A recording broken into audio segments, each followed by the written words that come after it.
Welcome. Here we are going to start a new course on power electronics.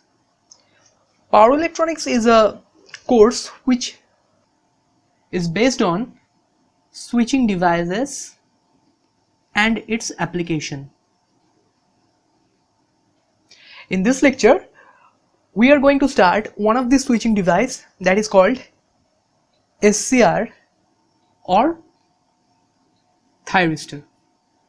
So, silicon controlled rectifier is nothing but a switch.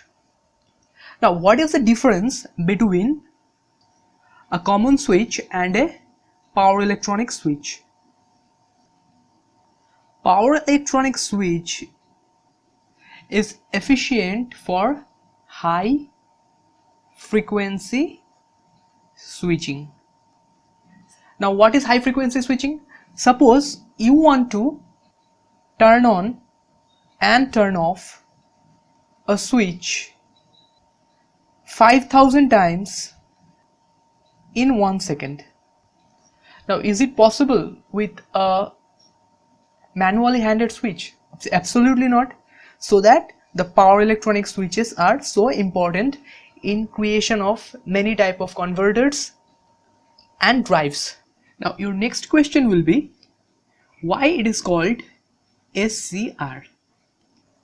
Now, this is an SCR symbol. First word is silicon. Silicon because SCR is made with silicon material. Next is controlled. C for controlled. Now, controlled because we can control the turn on process of SCR by controlling this gate terminal. If we apply a gate current through this gate terminal, then only SCR can be turned on. Though there is other methods, but the most effective and popular method is to triggering an SCR using the gate. So our turning on the SCR is completely controlled. And whenever a reverse current is coming from cathode to anode, then SCR opposes the flow of reverse current.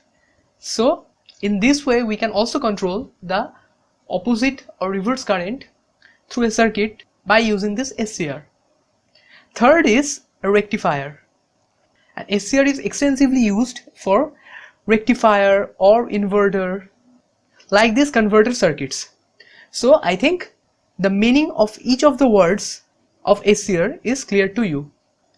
Another name of SCR is thyristor that I have already mentioned, and the reason of its characteristics is similar to thyratron, but from the constructional viewpoint it belongs to transistor because it has PN layers. So whenever we are combining thyratron and transistor, we are getting thyristor. So this is the reason why it is called thyristor.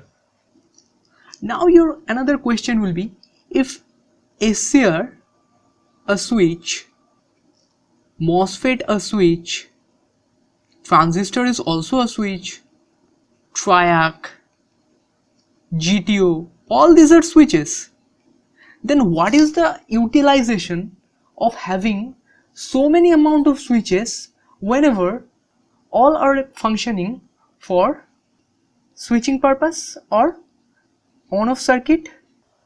The answer is all these switches works in different frequency. The range of frequency or the switching capability are different for different types of switches, so that we need to use so many types of switches in our power electronic applications, because whenever we are creating a device or a converter, then some are switching in 100 frequency range, some are working at thousands frequency range, So according to our requirement, we use different types of switches. Clear? Now this is the schematic diagram of SCR. There are 4 layers and each layer is divided with a junction, and there are 3 junctions. Whenever we are applying voltage to the anode terminal of the SCR, then a current will try to flow from anode to cathode. Now junction J1 is forward biased. Why? Because it is P to N.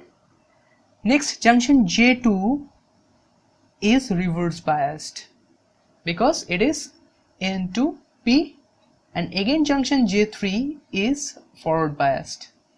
So if a current try to flow through this SCR, then due to its reverse bias, junction J2 blocks the flow of current.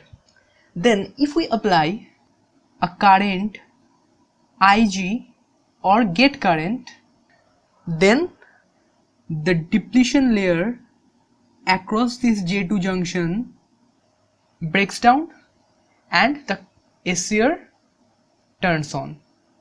Clear? Now this is the VI characteristics of SCR. There are 3 main modes. One is called reverse blocking mode or RB mode. It is here. Second is forward blocking mode. This is here or shown with the yellow curve. And third is forward conduction mode, shown in the green curve. Okay, so first discuss about the reverse blocking mode.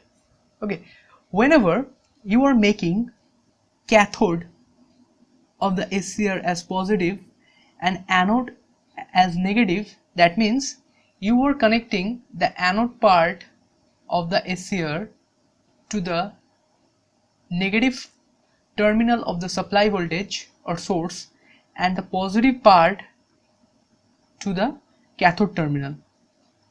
Then, as I have said, junction J2, due to its reverse bias, will oppose the flow of current through this SCR. Now your question will be, if there is no current flowing in the reverse direction, then what is the significance of this curve? Why there is an existence of this curve? This is a reverse leakage current that flows through this SCR during its reverse blocking mode.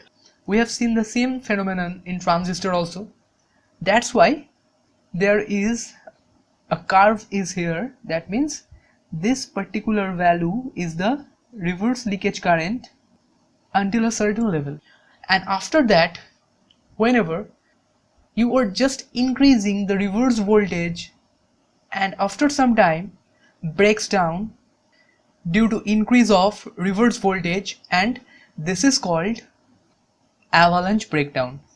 That means a high amount of current starts to flow in the reverse direction, that means from cathode to anode direction through this SCR.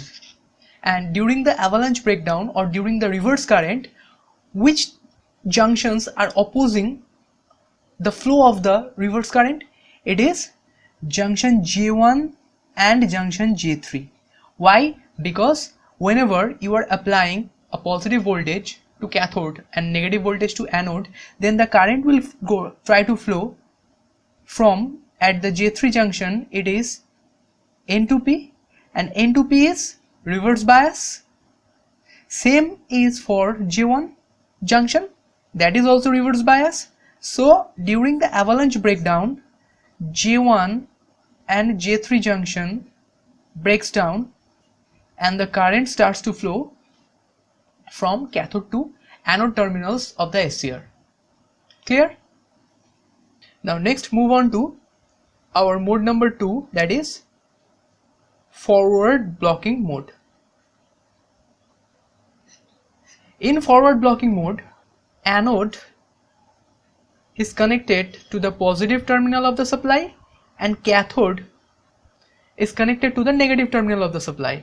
Now your question will be, then who is blocking the flow of current from anode to cathode? It is junction J2. Due to the presence of this depletion layer at junction J2 and N2P formation at J2 junction, it is blocking the flow of current through it. Though a very small forward leakage current, that is, this is the forward leakage current that is flowing in this forward blocking mode from anode to cathode. How could you find it? Because in this quadrant your voltage is positive and current is also positive. So if both quantities are positive, then the flow of the current will be obviously from anode to cathode. Clear? Now, up to which level this forward blocking mode exists? If you are increasing your supply voltage, then after a certain level or a certain voltage, that is called VBO or forward breakover voltage, the thyristor can block the forward current. But after exceeding your supply voltage to VBO, the thyristor or the J2 junction will break down and the thyristor or the SCR will start to conduct, and that will be your forward conduction mode. That means the thyristor is working at that time as short circuit. Clear? Now the third is forward conduction mode, that is given in the green straight line. At this mode the thyristor is working as short circuit, that I have mentioned, and there is a certain voltage drop, that is VT, I have mentioned here, and this is called a small voltage drop across the thyristor. Now your question will be why there is a small voltage drop? The answer is due to the internal resistance of the SCR. So what we have learned, it is up to VBO or forward breakover voltage and VBR or reverse breakover voltage, the thyristor is in off state, and after or beyond the VBO or VBR, the thyristor works as on state or short circuit. Clear? Now your question will be, okay, we have understood all those things, all the modes, then what is the function of this gate? What is the utility of gate in SCR? See, if we try to turn on SCR much earlier than VBO or forward breakover voltage, then we need to trigger gate circuit to supply a gate pulse to the SCR. Now here I have shown three gate currents, IG1, IG2 and IG3. If we apply these gate currents, then we can turn on the SCR before VBO. You are seeing in this diagram. Now the value of these three gate currents are different. So just think which is the largest value of gate current and which is the smallest value of gate current. Just pause this lecture for 1 minute and think what will be the precedence, or if I put these gate currents in an ascending order, then what will be that? That will be the value of IG1 is highest, then IG2 and then IG3. Now your question will be how? See, whenever we are applying gate current, suppose for IG1, if we are applying this IG1 current through this gate, then we are directly jumping from forward blocking mode to forward conduction mode. That means after this point your characteristic curve is jumping directly to conduction mode, and then for IG2 and then for IG3 That's why the value of Ig1 is highest. So if you apply the more high value of gate current, the earlier SCR can be turned on. Clear? So this is the basic IV characteristics of SCR. Before concluding this lecture, I have a question for you. If gate current is turning on SCR, then how the gate current is breaking the depletion region or depletion layer at junction J2 so that the SCR starts to conduct? Give your answer in the comment section below, and if you have any queries, then you can also mention it in there. Thank you.